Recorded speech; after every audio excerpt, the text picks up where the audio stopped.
What's up, people? I'm Shaggy, the opinionated hippie, and this is part 7 of my deep dive into the Moody Blues catalog. Recently discovered that they were on the top 25 list of the best British rock bands of all time. Some list I saw on the internet. Top 25 prog rock bands of all time. Never heard an album with an asterisk. I explained that asterisk in the first video, their first album. So I thought it was time I deep dive into their catalog since they're so highly revered by critics, at least people who make these lists for, I think it was like a Mojo and an Uncut, like United Kingdom based lists. So I took it with a little like, all right, they're from the United Kingdom. These people consider them, have high thoughts of them. I'm going to deep dive into their catalog. I thought I only knew 3 songs. Turns out I know more than that, including one on this album. Every Good Boy Deserves Favour. Their 7th, named after a musical. You read music? Here's a mnemonic device for you. Every Good Boy Deserves Favour. Helps you maybe read those music sheets. That's not what they're called. Helps you read music. You can know a couple good mnemonics. 1971. This is their 7th album. And I think I've had a hard time coming to terms with what the Moody Blues sound like in these first 6 albums. I'm really unsure of like really what they are, but I've realized one thing about them as far as my personal tastes go. Anytime they bring this sort of high energy pop, psych, flirting with pop rock, maybe a little more electric guitar than normal. Anytime they bring that sort of high tempo, high energy song, I'm all in. Like, I don't think there's been a high tempo song yet where I wasn't like, dude, they do this better than anybody. We have a song on here, the one I knew that I didn't realize I knew, The Story in Your Eyes. It's the 2nd track. Soon as it dropped on this album, I was like, I know this song. And I honestly cannot believe that I didn't buy a Moody Blues album based on knowing this song earlier. I friggin' love this song. Part of this success of this song is that it comes after this really, really long opening track that is not really a song, but is a bunch of like sort of shorter, different ambient pieces, maybe ain't the word I'm looking for, but these really weird, different, almost disparate sequences that by the time we get to The Story in Your Eyes and it drops and we get this awesome electric guitar riff, the acoustic drops, we get the song, like, I'm all in on The Story in Your Eyes. Absolutely fantastic song. Maybe it's up there with my #1 song I've heard from them so far. But my problem with the Moody Blues, and it's kind of been the problem with every album so far, is the inconsistency. Because on any given album, there's maybe 1, 2 or 3, not 1, of these high tempo, more like psych pop, slightly rock songs, and everything else is kind of ballady. It sounds a little more dated as far as the 60s and early 70s go, where I think something like The Story in Your Eyes had like a retro psych band from like the 2010s, like an MGMT, or who are those other retro psych bands? Temples, Tame Impala. Had they dropped something like The Story in Your Eyes, you're like, okay, I could see that. There's other stuff on here where it sounds dated. And some of it works, some of it doesn't. But while I really, really, really enjoy this album, I am realizing, like, at this point, 7 albums in, what it is I like about the Moody Blues. And it's when they're a little more upbeat, a little more aggressive, and a little more weird. Because there's 2 upbeat songs, which I think are the best things on here. And there's 2 kind of indulgently weird, proggy songs that I also really like. And the rest of the stuff on here, 9 songs. So the other 5 songs are in this weird, almost like Beatle-esque, folky, Simon and Garfunkel, acoustic-y vibe that there's some good harmonies. There's some good sort of changes in dynamics through the course of the song, but they're not the stuff that's grabbing me. So yeah, I really like this album. I've taken longer to review this album than some of the others because I've listened to this, and every time I've listened to this, it's gotten a little bit better. And I think that if I keep listening to this. It might get better more, but I'm falling behind on these reviews, so I thought I would drop this. So anyways, every good boy deserves a favor. It is, I've dropped my notes. It is their 7th. I'm going to pick up my notes. It is, I don't know if it has a concept on here. The concept doesn't seem to be as clear as on some other albums, though there is an opening track that has 3 words that are repeated, like very starkly and very like prominent. The words are desolation, creation, communication, amidst a whole bunch of other like really short musical motifs. The opening song Procession is just kind of weird. Doesn't even feel like a song. I think it's maybe the most interesting of all their openings so far. But those same words are repeated later in the album on a song called One More Time to Live, which is the opening track on side B. So maybe there is a thread that comes through here. Maybe there is a concept, but I'm not really picking up on what it is too much. Other than that, it's just a bunch of collections of songs. Procession, awesome opener. It's like close to 5 minutes long. You get like ambient noise. You get the way the words are said, it's like this choral yell. It's like desolation, creation, like a bunch of people yelling, but they're not like back to back. There's space between them. There's like ambient noise, like thunder and rain. There's this Indian sort of like Asian Indian jam with like a sitar. I don't think there's tablas, but there's this very like Asian sounding piano.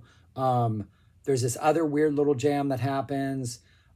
There's a lot of really cool, desperate ideas that don't really seem to meld. It almost seems like I don't know the story behind this, because I'm trying to approach this by listening to the music only, but it's called Procession.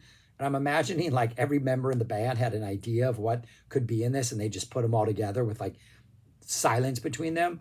Really interesting. And by the time we build up and drop into the story in your eyes, the story in your eyes just slays. Excellent song. Great energy. Great psych rock vibe. Like they do this better than anybody. Psych pop with a slightly rock edge. Fantastic stuff. The version I got, checked it out from my library. I think it's like a early 2000s re-release, and there's a remastered version of The Story in Your Eyes as a bonus track. No. The guitar is way up front. I don't think it helps the song. I think it completely hurts it. I don't like the remix. I think the original sounds fantastic. Just want to throw that out there. Great start to this album. I will say the next 2 songs I wasn't a big fan of at first, but I've come around to. Our Guessing Game, kind of a ballady song with kind of a big chorus that comes in. So we get that in a couple of these songs, that sort of quiet, loud dynamic that they play with, and they play with it pretty well. Some really nice guitar runs that happen in sort of this musical section between the chorus and the next verse. But we get that quiet, loud dynamic that works at times.